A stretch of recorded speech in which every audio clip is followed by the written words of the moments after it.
मैं स्वागत करता हूं।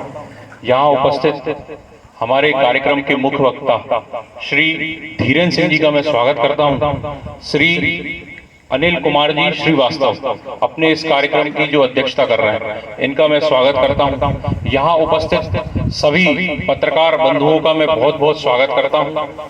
साथ ही श्री शरद जी जैन, शरद जी साहू अपने बरेली जिले के जो प्रचार प्रमुख हैं, उनका मैं स्वागत करता हूं। जैसा कि हम लोगों ने ये जो कार्यक्रम है हर साल करते चले आ रहे हैं, पिछले 5 वर्ष से हम ये कार्यक्रम लगातार जो नारद जयंती का है, जो अपने देवतुल्य जिन्हें अपन ब्रह्मांड का जो प्रथम पत्रकार जिन्हें हम कहते हैं, ऐसे पत्रकार जो पल भर में तीनों लोक में जो भी खबर उनको पहुंचाना है और जिस भी तरीके से उन्हें पहुंचाना है वो पहुंचाने में सक्षम थे।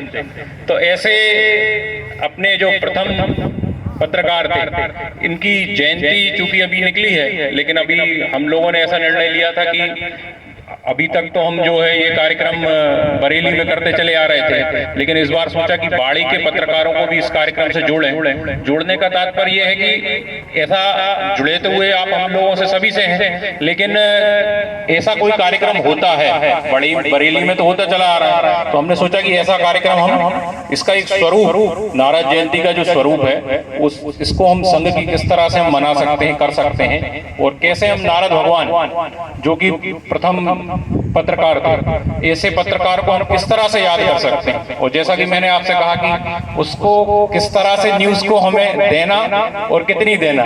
संसार के जरा से दुख को देख करके भगवान नारायण के पास जाकर के उनकी नाना विधि से स्तुति की। इसके परिणाम स्वरूप स्कंद पुराण के रेवा खंड से हमें सत्यनारायण की कथा प्राप्त हुई।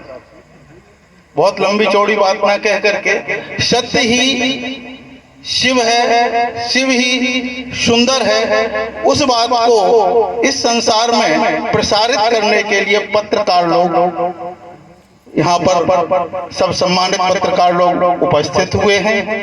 और ईश्वर से, परमात्मा से, परमपिता से मैं यही कामना करता हूँ कि आपके हृदय में सत्य उद्घाटित करने के लिए कभी कोई कमी और कोई कमजोरी ना आए, क्योंकि सत्य ही जीवन का सार है। सत्य के बगैर संसार में थोड़े दिन के लिए तो असत्य चल सकता, परंतु सत्य कभी बदलता नहीं है। छुप सकता है, वह नष्ट और बदलता नहीं। अतः सभी बंधुओं से निवेदन है कि समाज की सेवा सत्यता और ईमानदारी से करेंगे तो ईश्वर आपको उत्तरोत्तर बड़े पदों पर पहुंचाते हुए ईश्वरत्व की ओर ले जाएगा। ये भी एक यज्ञ और तपस्या है जो हम समाज के लिए प्रेरित करके, सरकार के लिए प्रेरित करके, अन्य लोगों को प्रेरित करके इस मार्ग पर लगाते हैं। ये बहुत बड़ा काम है और आपके साथ सबसे बड़ी सेवा ये जुड़ी हुई है कि आप निस्वार्थ भाव से, कोई स्वार्थ नहीं, सिर्फ जीवन चलाने की बात है, इसके साथ साथ में कोई वेतन नहीं, और आप ऐसे कठिन से कठिन स्थितियों में जाकर के अपनी बात को रखते हैं। इसके लिए आप सभी का हृदय से धन्यवाद।